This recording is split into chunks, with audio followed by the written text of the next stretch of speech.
بسم اللہ الرحمن الرحیم۔ السلام علیکم ورحمۃ اللہ وبرکاتہ۔ علم کی فضیلت پر آج دو احادیث مبارکہ پیش کرنے کی سعادت حاصل کروں گا۔ حضرت عبداللہ ابن عمر رضی اللہ تعالیٰ عنہ بیان کرتے ہیں، ایک دن رسول اللہ صلی اللہ تعالیٰ علیہ وسلم اپنے حجرے سے باہر تشریف لائے، مسجد نبوی میں داخل ہوئے۔ وہاں دو حلقے بیٹھے ہوئے تھے، ایک حلقہ قرآن کریم کی تلاوت کر رہا تھا اور اللہ سے دعا کر رہا تھا، دوسرا تعلیم اور تعلم کا کام سر انجام دے رہا تھا۔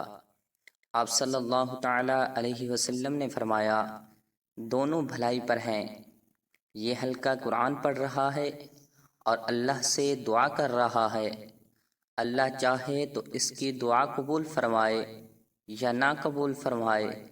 دوسرا حلقہ تعلیم و تعلم میں مشغول ہے، یہ زیادہ بہتر ہے، اور میں تو معلم بنا کر بھیجا گیا ہوں۔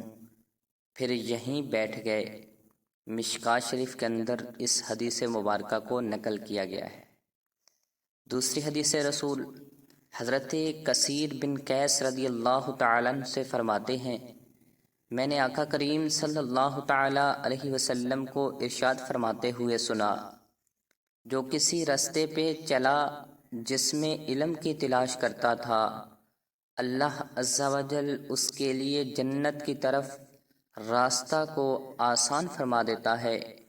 بے شک فرشتے طالب علم سے خوش ہو کر اس کے لیے اپنے پر بچھاتے ہیں۔ اس طالب علم کے لیے زمین و آسماں کی ہر چیز استغفار کرتی ہے، یہاں تک کہ پانی کے اندر مچھلیاں بھی بخشش طلب کرتی ہیں۔ بے شک عالم کی عابد پر فضیلت اس طرح ہے جس طرح چاند کی دیگر تمام ستاروں پر فضیلت ہے۔ بے شک علماء انبیاء علیہم السلام کے وارث ہیں، انبیاء دینار اور درہم نہیں چھوڑتے، بے شک وہ علم ورثہ میں چھوڑتے ہیں، جس نے علم حاصل کیا اس نے وافر حصہ لیا۔ اللہ تبارک و تعالی ہمیں علم حاصل کرنے کی سعادت نصیب فرمائے۔